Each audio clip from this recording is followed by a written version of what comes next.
Could you imagine being the kind of person that could look somebody in the eye who is pouring their heart out with tears in their eyes, explaining something maybe you've done to hurt them, or just explaining maybe just the basic love language that they need in order to feel loved, and you looking at them and being like, why are you always trying to argue? Everything's a fight to you. You just literally want to argue about everything. You can't ever just be fine. Why can't you just shut up and be fine?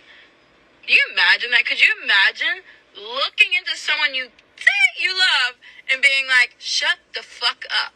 I don't care what you have to say. I don't want to hear it. I don't want to do this. Oh, here we go again. Oh, it's always the same thing.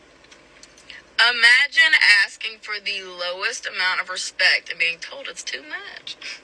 So I can imagine being that type of person because I've been that type of person for the last 30-something odd years of my life. And if you're new here, I'm a narcissist. Actually, I'm a narcissistic personality disorder. If you're dealing with some narcissists and toxic people, when you express your feelings to them, they take it as criticism, especially if it's negative feelings, if it's expressing how bad they make you feel and things like that. Because as a narcissist myself, I view it as criticism, and you know how narcissists are with criticism. We attack.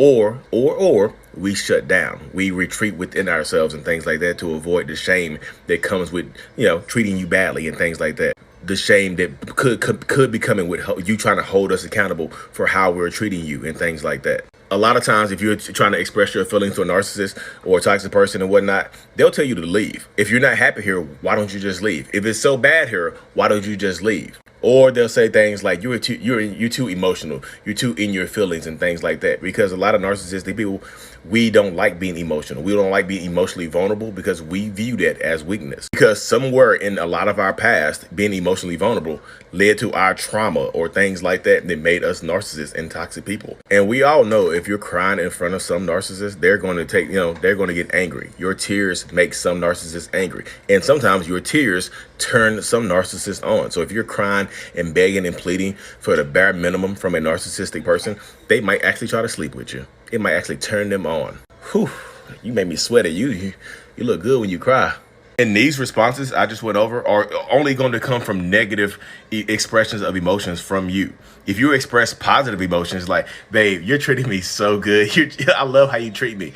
They'll respond positively to that. A lot of narcissists and toxic people know that they are treating you badly. They just don't want to hear about it. But here's the kicker. Sometimes they'll tell you to leave. And if you try to leave, they'll beg and plead and cry and accuse you of not loving them enough to fight for the relationship. You never loved me. You're going to leave that easy? Wow. To a lot of narcissists, your feelings are not their responsibility. Hope this helps.